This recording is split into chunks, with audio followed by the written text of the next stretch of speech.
മേടിച്ചിട്ടുണ്ട് കേട്ടോ. എല്ലാവർക്കും നല്ലൊരു ദിവസം ഉണ്ടാവട്ടെ. അപ്പോൾ നമ്മുടെ വീഡിയോയിലേക്ക് പോവാം. ആയോട്ടാ. ഇന്ന് എൻ്റെയും ആര്യമോൻ്റെയും, അതായത് മൂത്ത മകൻ ആര്യമോൻ്റെ കേട്ടോ പിറന്നാളാണ്. അപ്പോൾ ഞങ്ങൾ അമ്പലത്തിൽ പോവാം.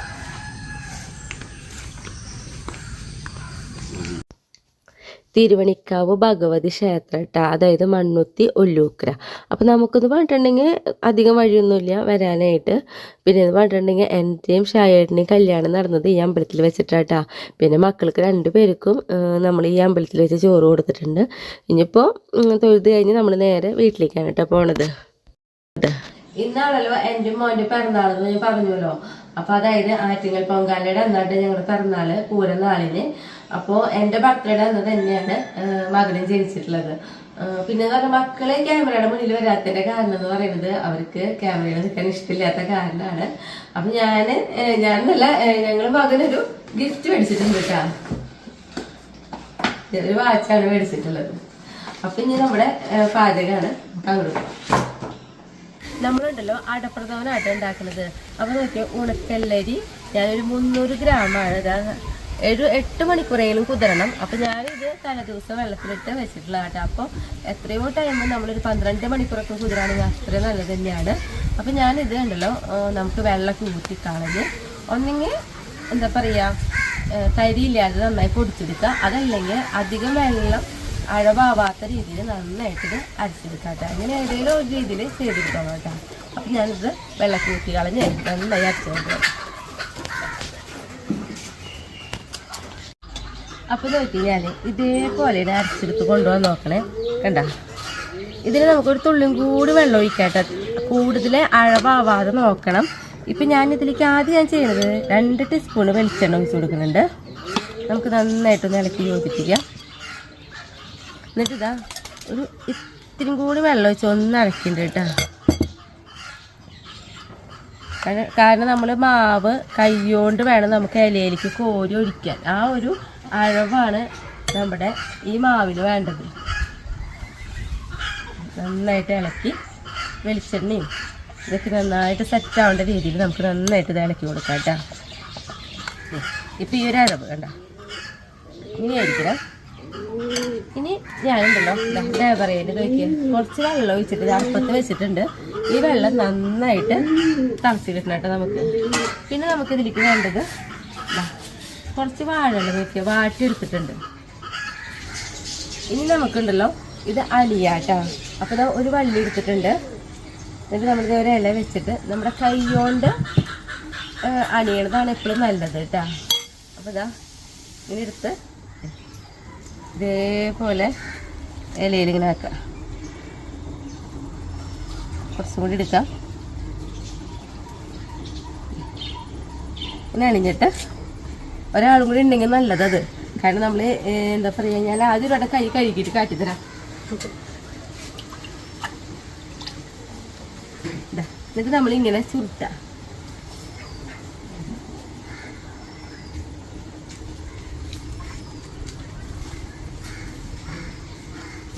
എന്നിട്ടിതാ ഈ വല്ലുകൊണ്ട് ഇങ്ങനെ കെട്ടുക കേട്ടോ. 2 പേരുണ്ടെങ്കിലേ എന്ന് പറഞ്ഞില്ലേ ഞാൻ. അപ്പോൾ അതായത് ഒരാൾ അണിയാൻ നിൽക്കുക, ഒരാൾ ഇങ്ങനെ കെട്ടാൻ നിൽക്കുകയാണെങ്കിൽ നമ്മുടെ ഈ കൈ കഴുകാണ്ട് നമുക്ക് ആക്കിയെടുക്കാൻ പറ്റും. അപ്പോൾ ഇതേപോലെ തന്നെ വീണ്ടും നമുക്ക് ഒരെണ്ണം കൂടി ഞാൻ അണിഞ്ഞ് കാട്ടിത്തരാം കേട്ടോ.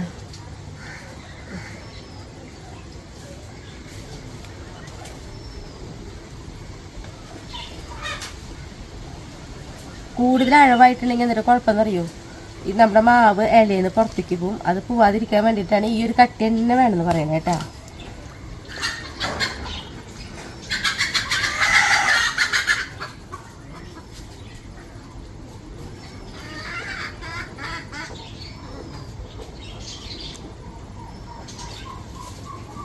കണ്ട ഇതേപോലെ കെട്ടി. അപ്പോൾ നമ്മുടെ വെള്ളം ഇവിടെ തിളച്ച് തുടങ്ങിയിട്ടുണ്ട്. ഈ തിളയ്ക്കണ വെള്ളത്തിലേക്ക് വേണം നമ്മൾ ഇത് ഇടാനായിട്ട് കേട്ടോ.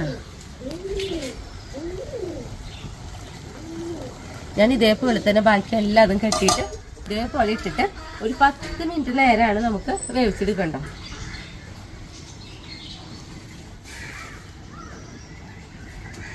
അപ്പോൾ നമ്മൾ ലാസ്റ്റ് കേട്ടോ.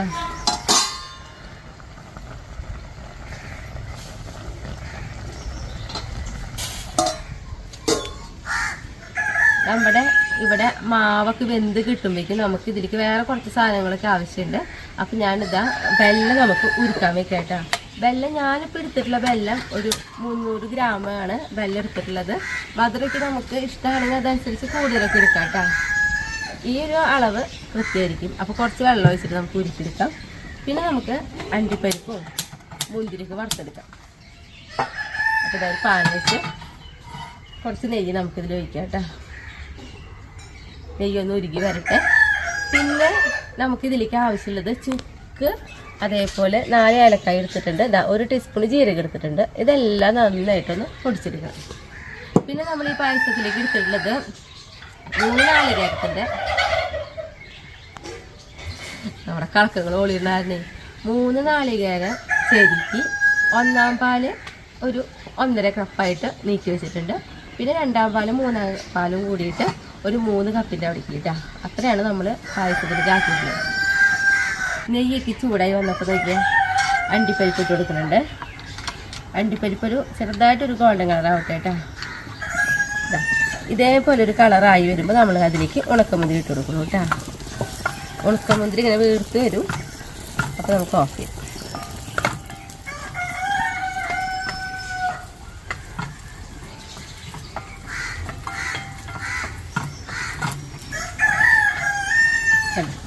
ഞാൻ ഗ്യാസ് ഓഫ് ചെയ്തിട്ടുണ്ട്. ഇനി ഈ ചൂട് മതി ആവാനായിട്ട്.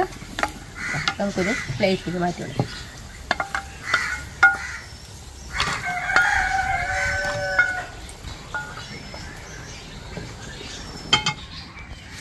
വെല്ലം ഉരുകി നമ്മളിതാ ഗ്യാസ് ഓഫ് ചെയ്തിട്ട് ഇനി ഈ വെല്ലം അരിച്ചിട്ട് വേണം നമ്മൾ ഉപയോഗിക്കാനായിട്ട്.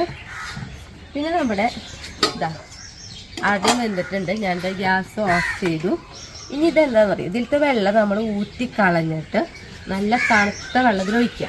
എന്നിട്ട് ഇത് തണുത്തതിന് ശേഷം വേണം നമ്മൾ ഇതിലത്തെ എന്താ പറയുക ഈ കെട്ടൊക്കെ അയച്ച് ഇല നന്നായി കഴുകി വാരി എടുക്കണം കേട്ടോ. ഞാനുണ്ടല്ലോ നോക്കി നമ്മുടെ അതിലത്തെ വെള്ളം ഊറ്റിക്കളഞ്ഞിടാം. കുറച്ച് പച്ച വെള്ളമൊക്കെ ഒഴിച്ചതാ ചൂടാറാൻ വെച്ചിട്ടുണ്ട് കേട്ടോ. ഇനി നമുക്ക് ഇതിലേക്ക് വേണ്ടത് കദളിപ്പഴമാണ്. അപ്പോൾ നോക്കിയേ 2 കദളിപ്പഴം എടുത്തിട്ടുണ്ട്. അപ്പോൾ നമുക്ക് ചെറുതാക്കി നല്ല കന്നം കുറച്ചിങ്ങനെ കഷ്ണാക്കി എടുക്കട്ടെ കേട്ടോ.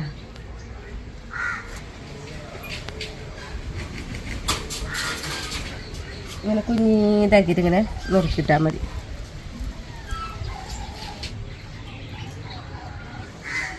ഇപ്പം നമ്മുടെ നോക്കിയേ അടയ്ക്ക് നന്നായിട്ട് ചൂടാറിയിട്ടുണ്ട് കേട്ടോ. അപ്പോൾ നമുക്കിതിന് ഓരോ കെട്ടയച്ച് ഇതിലേക്ക് തന്നെ ഇടാം. കണ്ട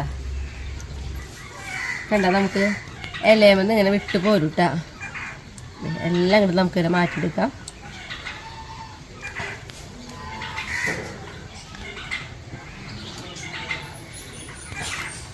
ഇങ്ങനെ തന്നെ എല്ലാ ഇലയമ്മയ്ക്കും നമുക്കിങ്ങനെ എടുക്കാം കേട്ടോ. കണ്ട സുഖമായിട്ട് പോരും. നല്ല എളുപ്പമാണത്.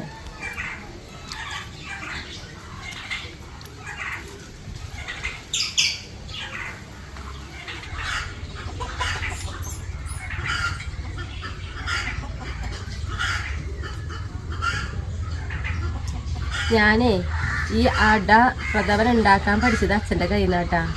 ഇവിടെ അച്ഛന് എന്താ പറയുക ഓണമൊക്കെ വന്നു കഴിഞ്ഞിട്ടുണ്ടെങ്കിൽ അച്ഛൻ്റെ പിറന്നാൾ ഞങ്ങൾ ആഘോഷിക്കും. പൂരാടത്തിൻ്റെ നാട്ട് അച്ഛൻ്റെ പിറന്നാൾ.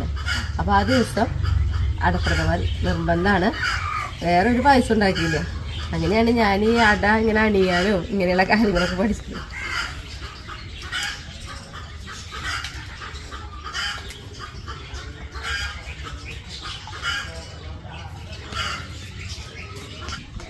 അപ്പോൾ ഇതാ നമ്മുടെ ലാസ്റ്റത്തെ ഇലയമൊക്കെ നമ്മളിതാ അടർത്തിയെടുക്കും കേട്ടോ. വേഗം പോരുട്ടാ. ഇതേപോലെ തന്നെ ചെയ്തിട്ടുണ്ടെങ്കിൽ ഇനി നമുക്കിതൊരു അടേനെ വാരി ഒരു പ്ലേറ്റിലേക്ക് മാറ്റാം.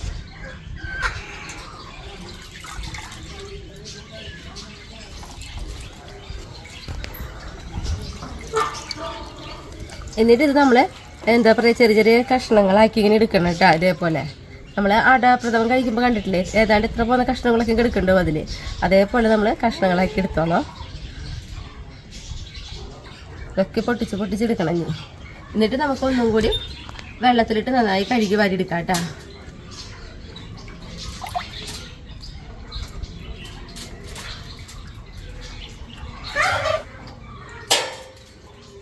അപ്പം ഇതാ എൻ്റെ സൗണ്ട് കേട്ടിട്ടായിട്ട് അവർ ആ സൗണ്ട് എടുക്കണേ. അപ്പം ഇത്ര അടയാണ് നമ്മൾ കിട്ടിയിട്ടുള്ളത്. അപ്പം ഞാൻ മുന്നേ പറഞ്ഞ പോലെ ഇതൊക്കെ വലിയ വലിയ പീസുകളൊക്കെ ചെറിയ കഷ്ണങ്ങളാക്കിയിട്ട് നമുക്ക് കത്തി കൊണ്ട് ഇങ്ങനെ മുറിച്ചെടുക്കാം കേട്ടോ. അല്ലെങ്കിൽ കൈ കൊണ്ടായാലും പൊട്ടിച്ചിട്ടാലും മതി. നോക്കിയേ അട കഷ്ണങ്ങളൊക്കെ ആക്കി ഇതാ നന്നായിട്ടൊന്ന് നമുക്ക് കഴുകിയെടുത്ത് കൊണ്ടുവന്നിട്ടുണ്ട് കേട്ടോ. ഇനി ഞാനിതാ ഒരു ഉരുളി നമുക്ക് അടുപ്പമായിട്ടാ. ഉരുളൊന്ന് നന്നായിട്ടൊന്ന് ചൂടാവട്ടെ. നമ്മുടെ ഉരുളി ചൂടായി അതിലേക്ക് നോക്കി നമ്മൾ വെള്ളം അരിച്ചൊഴിക്കാതെ ചെയ്യണം.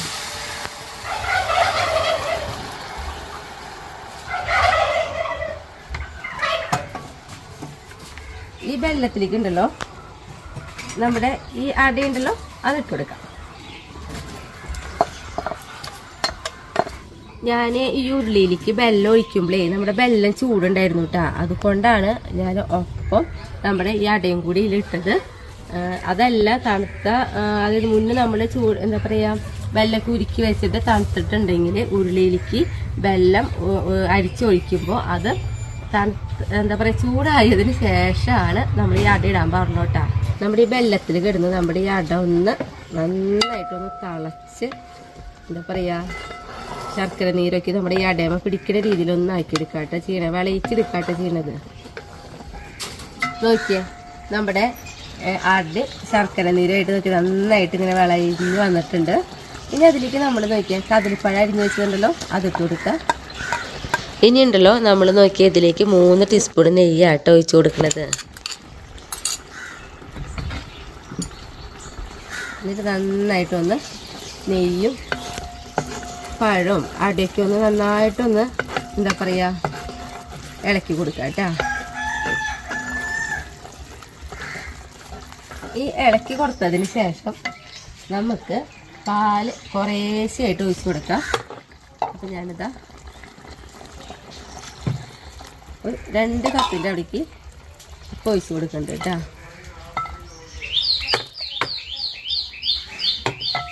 ഇതൊന്ന് നന്നായിട്ടൊന്ന് വറ്റി തന്നെ വരണം കേട്ടോ. നമ്മുടെ ഉണ്ടല്ലോ ഗ്യാസ് അടുപ്പ് ഒന്ന് മാറ്റാൻ പോവാട്ടാ. കാരണം നമ്മുടെ ഉള്ള വലിയ അടുപ്പിലാണ് നമ്മൾ വെച്ചിട്ടുള്ളത്. പക്ഷെ അതിലും എന്തോ തീ ഭയങ്കര കുറവാണ് എത്തണേ. അപ്പോൾ എന്തായാലും നമ്മൾ വേറൊരു ചെറിയൊരു ഗ്യാസ് അടുപ്പുണ്ട് ഒറ്റടുപ്പുള്ളത് അതിലേക്ക് വയ്ക്കാൻ പോവാം. അപ്പോൾ നോക്കിയേ നമ്മുടെ അടുപ്പ് മാറ്റി വെച്ചു. ഇതേപോലെ ഒന്ന് നമ്മൾ നാളികേരം പാലൊക്കെ ഒഴിച്ചിട്ട് ഇതേപോലെ ഒന്ന് കട്ടി വന്നിട്ടുണ്ട്.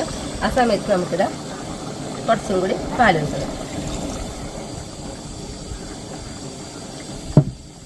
വീണ്ടും ഒന്ന് ഇളക്കി അതേപോലെ തന്നെ മുന്നേ ഞാൻ കാട്ടുന്നല്ലോ ആ ഒരു കുറുകി വരുന്ന പോലെ തന്നെ ആക്കിയെടുക്കണം കേട്ടോ. അപ്പോൾ ഇതാ വീണ്ടും നന്നായിട്ട് നമ്മൾ പാലൊഴിച്ചിട്ട് ഇതാ കുറുകി വന്നിട്ടുണ്ട്.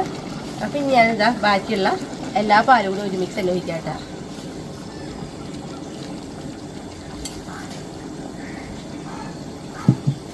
വീണ്ടും നമുക്കൊന്ന് ഈ നാളികേരം പാലൊക്കെ ഒന്ന് വറ്റുള്ളവരെ വീണ്ടും ഇളക്കി കൊടുക്കാം.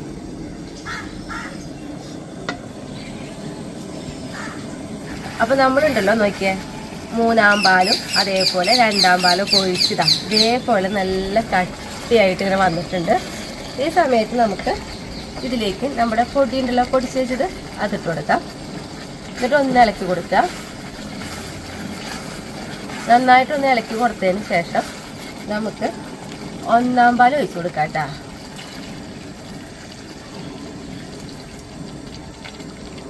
ഒന്നാം പാൽ ഒഴിച്ച് ഞാൻ എന്താ ഗ്യാസ് ഓഫ് ചെയ്തു. എന്നിട്ട് ഇതാ ഒന്ന് നമുക്കിങ്ങനെ പതുക്കെ ഒന്ന് ഇളക്കി കൊടുക്കുക വേണ്ടോ. പിന്നീട് നമ്മൾ തിളപ്പിക്കാനൊന്നും പാടില്ല കേട്ടോ.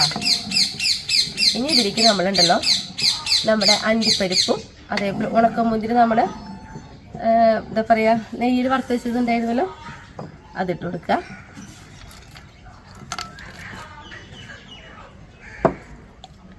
എന്നിട്ടെന്തേ ഇനി നമുക്കിതിലേക്ക് ഉണ്ടല്ലോ നോക്കിയേ ഒരു നുള്ള ഉപ്പിട്ടാ നമ്മുടെ മധുരമൊക്കെ ഒരു ബാലൻസ് ചെയ്യാൻ വേണ്ടി മാത്രം വെറുതൊരു തൈറ്റി നമ്മുടെ പായസം റെഡി ആയിട്ടാ. ഞാനേ ഒരു കയ്യിലോട്ട് കാട്ടിത്തരാം. നോക്കി നമ്മുടെ അടയ്ക്ക് കണ്ട കഷ്ണങ്ങളായിട്ട് എന്തെങ്കിലും കിടക്കൂട്ടാ. അത് നമ്മുടെ അടയുടെ വേവ് റെഡി ആണെങ്കിൽ മാത്രമാണ് ഇങ്ങനെ കഷ്ണങ്ങളായിട്ട് കിടക്കുള്ളൂ. അല്ലെങ്കിൽ ഇങ്ങനെ കുറുകുറു പോലെ പൊടിഞ്ഞ് എന്താ പറയുക, നമ്മൾ അരി കുറുക്കില്ല അതേപോലെ ആവും. വേവ് കൃത്യമാണെങ്കിൽ ഇതേപോലെ എന്താ പറയുക, അടയുടെ കഷ്ണങ്ങളൊക്കെ ഇതേപോലെ തന്നെ കിടക്കും. അപ്പോൾ ഇനി ടേസ്റ്റ് ചെയ്യാൻ വേണ്ടിയിട്ട് ഷാഹിനെ വിളിക്കട്ടെ.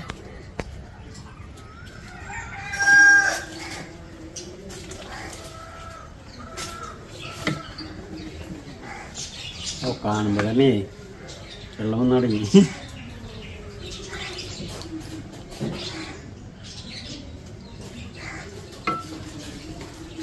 ഞങ്ങക്ക് പിറന്നാളായ എന്തായാലും ഇവിടെ പായസം നിർബന്ധമാണ്. ഷായിട്ടിന് പായസം ഭയങ്കര ഇഷ്ടമാണ്. അപ്പൊ ഷായിട്ടൻ എന്തായാലും പിറന്നാൾ വന്ന് പായസം വെക്കണമെന്ന് പറയും. സാധനം സൂപ്പറാ.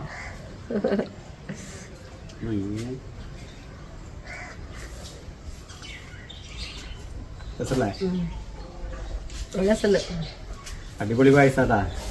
സാധാരണ ഇപ്പൊ അടപ്രധാനൊക്കെ പോകുന്ന കുറവാല്ല, പാലടയിൽ പോയി. അടപ്രധാനം നമ്മുടെ എല്ലാ കൊല്ലം ചെയ്യാറുണ്ട്. അച്ഛനുള്ള അപ്പൊ എല്ലാ പ്രാവശ്യം ചെയ്യാറുള്ളതാ. പിന്നെ നമ്മളുടെ ക്യാമറമാൻ ആരാന്ന് നമുക്ക് പലപ്പോഴും കമന്റ് വരുന്നുണ്ട് കേട്ടോ. ക്യാമറമാന് നമുക്കില്ല. ഷായിട്ടിന് ഒഴിവുള്ളപ്പോൾ എനിക്ക് ഷായിട്ടിന് വീഡിയോ പിടിച്ചു തരും. ഷായിട്ടിന് ഒഴിവില്ലെങ്കിൽ ഞാൻ ക്യാമറ വെച്ചിട്ട് അങ്ങനെ വീഡിയോ പിടിക്കും.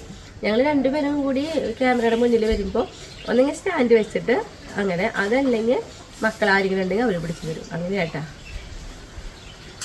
അപ്പൊ ഇന്ന് ഞങ്ങൾ ഇത് നിർത്തുന്നില്ലേ, ബൈ പറയില്ലേ, ഞങ്ങൾക്കൊന്ന് പുറത്തേക്ക് പോകണ്ടേ. പിന്നെ പറ്റിയൊരു സിനിമ അതൊരു ഉറപ്പില്ല. അപ്പൊ അതാണ് തീരുമാനിച്ചിരിക്കുന്നത്. അപ്പൊ നമുക്ക് പിന്നെ അപ്പൊ കാണാം. ഇനി നമുക്കുണ്ടല്ലോ ഹായ് പറയാനുണ്ട് കേട്ടാ. അപ്പൊ എനിക്ക് ചേച്ചിമാരോടാണ് ഹായ് പറയാനുള്ളത്. കമലം എം മുംബൈ, ഹായ് കമലേച്ചി. ശ്രീദേവി ഗോപാൽ പൂനെ, ഹായ് ശ്രീദേവിച്ചി. ഞാനുണ്ടല്ലോ അതാ ചട്ടി മേടിക്കാൻ വന്നിട്ടുണ്ട് കേട്ടോ. അപ്പോൾ ഷായേട്ടന് എന്നെ കുറിച്ച് കൂടുതൽ അറിയണ കാരണമായിരിക്കും എനിക്ക് ഈ ചട്ടി എന്നൊക്കെ പറഞ്ഞു കഴിഞ്ഞാൽ ഭയങ്കര വീക്ക്നെസ്സാണ്. എൻ്റെ കയ്യിൽ ഒത്തിരി ചട്ടികൾ ഉണ്ടെങ്കിലും കൂടിയിട്ട് എനിക്ക് ഇടയ്ക്ക് നമ്മുടെ ഈ മണ്ണുത്തിയിൽ പോയിട്ട് വിത്തുകൾ മേടിക്കുന്ന പോലെ തന്നെ ഇടയ്ക്ക് ഈ ചട്ടിയുടെ അവിടേക്കും കൂടി വന്നാൽ എനിക്കൊരു സമാധാനം കിട്ടാറുള്ളൂ. അതുകൊണ്ട് തന്നെ ഞാൻ തോന്നുന്നുണ്ട് ഷായേട്ടൻ്റെ ബർത്ത്ഡേ അല്ലേ, ഇവിടെ വന്നു കഴിഞ്ഞാൽ ഞാൻ ഏതോ വേറൊരു ലോകത്തായ പോലെയാണ്. കുറേയൊക്കെ നോക്കും, കാരണം എൻ്റെ കയ്യിലുള്ള ചട്ടികളായിരിക്കും. എങ്കിലും ഞാൻ വേറെ പുതിയ വല്ല മോഡൽ വന്നിട്ടുണ്ടോയെന്നോ അങ്ങനെയൊക്കെ നോക്കും. ഒന്നുമില്ലെങ്കിൽ തന്നെ എൻ്റെ കയ്യിലുള്ള ചട്ടികളുടെ മോഡലുള്ളതാണെങ്കിലും കൂടിയിട്ട് ഞാനത് മേടിക്കൂട്ടാ. പിന്നെ എന്ന് പറഞ്ഞിട്ടുണ്ടെങ്കിൽ ഇപ്പോൾ ഷായിട്ട് എന്നെ കൊണ്ടുപോകാൻ കാരണമുണ്ട്.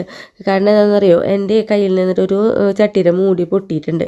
അപ്പോൾ ആ ഒരു മൂടി എന്ന് പറഞ്ഞിട്ടുണ്ടെങ്കിൽ നമ്മൾ പല ചട്ടികൾക്കും ഞാൻ ആ മൂടിയായിരിക്കും ഉപയോഗിക്കുക. അപ്പോൾ അതിൻ്റെ ഒരു കുറവ് ഉള്ളത് ഷായിട്ടിന് അറിയാട്ടെ. അതുകൊണ്ട് തന്നെയായിരിക്കും എന്നെ ഇന്നിപ്പോൾ കൂടുതലും ഈ ചട്ടി മേടിക്കാനായിട്ട് കൊണ്ടുവന്നത്. അപ്പോൾ ഒത്തിരി മോഡൽ ചട്ടികളൊക്കെ ഉണ്ട് കേട്ടോ ഇവിടെ. പിന്നെ എന്ന് പറഞ്ഞിട്ടുണ്ടെങ്കിൽ നമുക്ക് ഏതെങ്കിലും ഒരു മോഡൽ ചട്ടി വേണമെന്നുണ്ടെങ്കിൽ അത് അവർ ഉണ്ടാക്കി തരും. അതേപോലെ തന്നെ മൂടികൾ, എല്ലാത്തിനും മൂടികൾ ഉണ്ടാവില്ലേ, നമ്മൾ പറയുമ്പോഴായിരിക്കും അവർ മൂടി നമുക്ക് പണിത് തരാം കേട്ടോ. പിന്നെ എന്ന് പറഞ്ഞിട്ടുണ്ടെങ്കിൽ മൂടിയൊക്കെ സെപ്പറേറ്റ് പൈസയാണ്, ചട്ടി വേറെ മൂടിയുടെ വേറെ, അങ്ങനെയായിട്ട് അവർ മേടിക്കുക. അപ്പോൾ നമ്മുടെ ഈ ചട്ടിക്കട നിൽക്കുന്ന സ്ഥലം കേട്ടോ. അപ്പോൾ അതായത് എന്നോട് പലരും ഇപ്പോഴും ചോദിക്കുന്നുണ്ട് സ്മിത എവിടെ നിന്നാണ് ചട്ടി മേടിച്ചതെന്നുള്ളത്. അപ്പോൾ അതായത് തൃശ്ശൂർ ജൂബിലി മിഷൻ ഹോസ്പിറ്റലിൻ്റെ അവിടെ നിന്ന് ഇക്കണ്ടവാല റോഡിലേക്ക് ഒരു 100 മീറ്റർ ഇറങ്ങുമ്പോൾ വലത്ത് വശത്തായിട്ട് കാണുന്നത് കേട്ടോ നമ്മുടെ ഈ ചട്ടിക്കട. പിന്നെ എനിക്ക് തോന്നിയിട്ടുള്ളത് നല്ല ക്വാളിറ്റി ഉള്ളതായിട്ട് തോന്നിയിട്ടുണ്ട് കേട്ടോ. ഇനിയിപ്പോൾ ഞാൻ വേണമെന്നുണ്ടെങ്കിൽ തന്നെ ഇവരുടെ നമ്പറും നമ്മുടെ കമൻറ്റ് ബോക്സിൽ കൊടുക്കുകയും ചെയ്യാം കേട്ടോ. അപ്പോൾ അങ്ങനെ നോക്കിയേ നമുക്ക് ഒത്തിരി ഇഷ്ടപ്പെടും. അവിടെ എന്ത് കണ്ടാലും അതേട്ടാ ഓരോന്നും മേടിക്കാൻ തോന്നും. അത്രയും എന്താ പറയുക ചട്ടികളൊക്കെ ഉണ്ട്. എനിക്ക് റൈറ്റ് എന്ന് പറയണത് എന്നോട് പലരും പറയണത് ഇവിടെ റേറ്റ് കുറവാണ്. കാരണം നമ്മുടെ ഈ തൃശ്ശൂർ ഇപ്പം ഞാൻ ചട്ടിയുടെ വിലയ്ക്ക് പറയുമ്പോൾ കേട്ടോ, ചില സ്ഥലങ്ങളിലൊക്കെ ഭയങ്കര വിലയുണ്ടെന്നാണ് പറയുന്നത്. അപ്പോൾ ഞാൻ എന്തായാലും കുറച്ച് ചട്ടികളും അതേപോലെ മൂടികളൊക്കെ ഞാൻ മേടിച്ചിട്ടുണ്ട്. കാരണം ഞാൻ പറഞ്ഞല്ലോ എനിക്ക് മൂടിയായിരുന്നു ഏറ്റവും പ്രാധാന്യം. കാരണം ഈ പ്രാവശ്യം ഞാൻ 1-2 മൂടി കൂടുതൽ എക്സ്ട്രാ മേടിച്ചിട്ടാണ് പോണത്. അപ്പോൾ നമ്മളിത് ആ സിനിമ കാണാൻ വന്നിരിക്കുകയാണ്. ഫൺ മൂവീസിലേക്കായിട്ട് നമ്മൾ വന്നിട്ടുള്ളത്. അപ്പോൾ ഈ തിയേറ്റർ എന്ന് പറഞ്ഞിട്ടുണ്ടെങ്കിൽ നമുക്ക് വീട്ടിൽ നിന്ന് ശരിക്കും നടന്ന് വരാവുന്ന വഴിയുള്ളൂ, അത്ര അടുത്താണ്. അതായത് ഒല്ലൂർ കമ്പനിപ്പടി. പിന്നെ എന്ന് പറഞ്ഞിട്ടുണ്ടെങ്കിൽ നമ്മൾ കാണാൻ വന്നിട്ടുള്ള സിനിമ എന്ന് പറയുന്നത് പ്രേമലു. പിന്നെ 6-ാമത്തെ ഷോയ്ക്കായിട്ട് നമ്മൾ വന്നിട്ടുള്ളത്. പിന്നെ ഷായേട്ടൻ എൻ്റെ കൂടെ കാണാത്തതിൻ്റെ കാരണം ഷായേട്ടൻ ക്യാമറ ഷായേട്ടനാണല്ലോ ചെയ്യണത്, അതുകൊണ്ടാണ് കേട്ടോ എൻ്റെ കൂടെ കാണാത്തത്. പിന്നെയെന്ന് പറഞ്ഞിട്ടുണ്ടെങ്കിൽ അങ്ങനെ കുറേ ആളുകളുടെ തിരക്കും കാര്യങ്ങളൊന്നുമില്ല. കാരണം എല്ലാവരും ഓൺലൈനിൽ ബുക്ക് ചെയ്യണ കാരണം വരുമ്പോൾ തന്നെ വേഗം പെട്ടെന്ന് തന്നെ നമുക്ക് ഉള്ളിലേക്ക് വരി നിൽക്കാണ്ട് തന്നെ കടന്നു പോകാൻ പറ്റുന്നുണ്ട് കേട്ടോ. അപ്പൊ ഞങ്ങൾ ഇതാ സിനിമയൊക്കെ കഴിഞ്ഞ് വീട്ടിലെത്തിട്ടാ. പടം കുഴപ്പമുണ്ടായിരുന്നില്ല, നല്ല പടമായിരുന്നു. പടം നല്ല പടം തന്നെ, എല്ലാവർക്കും ഇഷ്ടാവൂട്ടാ, അതന്നെ പിള്ളേർക്ക് പ്രത്യേകിച്ച്. പിന്നെ ഞങ്ങള് സിനിമ എന്ന് പറഞ്ഞ ഒരു മൂന്ന് കൊല്ലൊക്കെ ഉണ്ട് നമ്മൾ കാണാണ്ടായിട്ട്. അയ്യപ്പനും കോശിയും ലാസ്റ്റ് കണ്ടത്. പടം ഒരുവിധം ഇറങ്ങണ പടങ്ങളൊക്കെ കണ്ടിരുന്നാട്ടാ, നല്ല പടങ്ങളൊക്കെ കാണാൻ പോയിരുന്നു. പക്ഷെ എന്തോ ചില സാഹചര്യങ്ങളാന്ന് തോന്നുന്നു 2-3 വർഷം കാണാൻ പോയില്ല. അങ്ങനെ പോവാണ്ടിരുന്നപ്പോ പിന്നെ അങ്ങനെ നമ്മളങ്ങനെ വിട്ടുപോയി. ഇനി അത് തുടർന്നുകൊണ്ടിരിക്കുക. അപ്പൊ നിർത്തല്ലേ. അപ്പൊ അടുത്ത ദിവസം അടുത്ത വീഡിയോ ആയിട്ട് കാണാം.